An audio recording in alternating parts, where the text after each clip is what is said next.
Jaglac, narodna imena su još jagorčevina, jagorčika, jaglika, galčina, ključarica, proletnji jaglac, visoki jaglac, alpski jaglac, sunašce.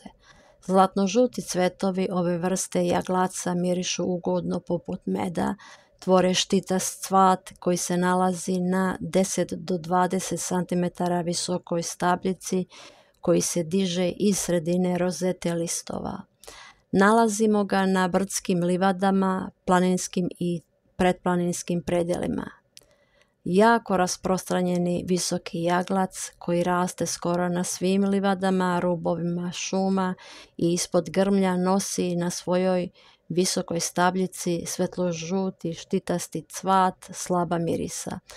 Po lekovitoj je snazi ravan već opisanom lekovitom jaglacu i možemo ga jednako koristiti.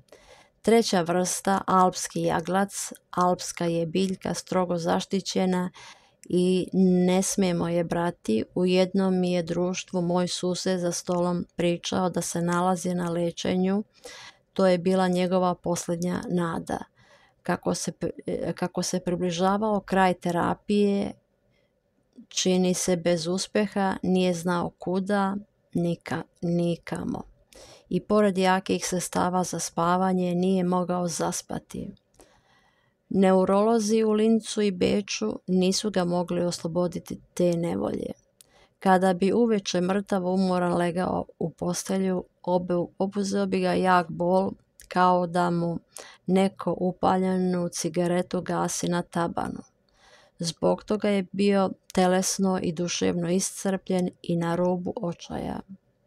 Rekla sam mu da poznajem odličan čaj protiv nesanice. Hoće li čaj djelovati nakon dugotrajna uživanja sredstava za spavanje?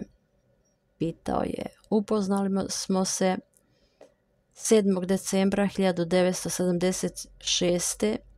7 dana kasnije došla sam kod njegovih prijatelja koji su me već na pragu radosno obavestili da naš zajednički prijatelj konačno opet može spavati. Istovremeno su nestali i bolovi u tabanima. Čaj mu je u najkraćem roku vratio zdravlje i uklonio sve živčane smetnje.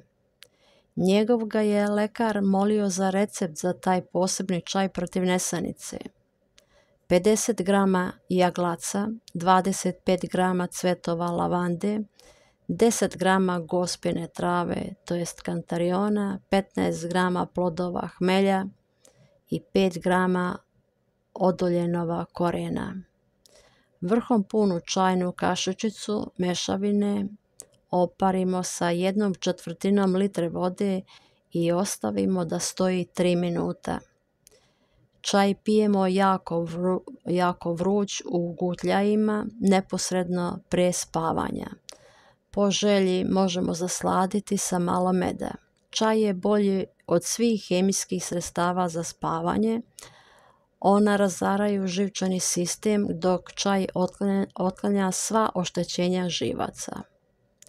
Moja je majka sakupljala jaglac svakog proleća jer je znala kako umirujuće djeluje na srce i živce.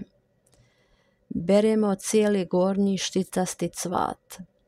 Čaj od jaglaca je osim toga odlično sredstvo za jačanje živaca i srca, ublažava migrenu i glavobolje usled nervoze, odlično djeluje kod upale srčanog mišića, vodene bolesti i kod naginjanja moždanom udaru.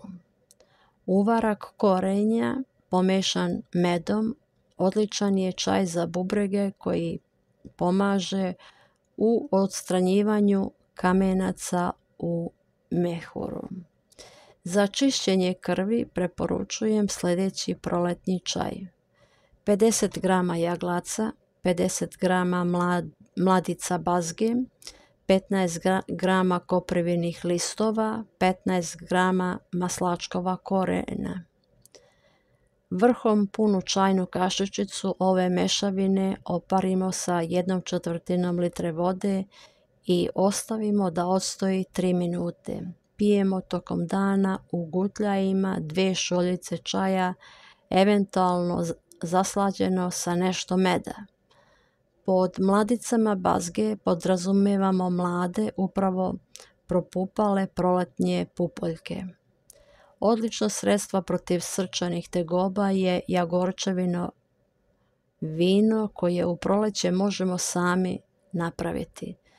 2-litrenu bocu do grla rastresito napunimo sa svežim cvetovima jaglaca, cijeli štitasti cvat i prelijemo sa prirodnim bijelim vinom. Cvetovi moraju biti prekriveni sa vinom. Bocu ostavimo 14 dana na suncu lagano začepljenu.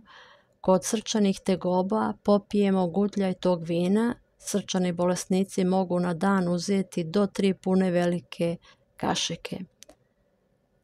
Način upotrebe: čajni oparak, jednom vrhom punu čajnu kašičicu bilja stavimo na 1/4 litra vode, oparimo i ostavimo da kratko odstoji.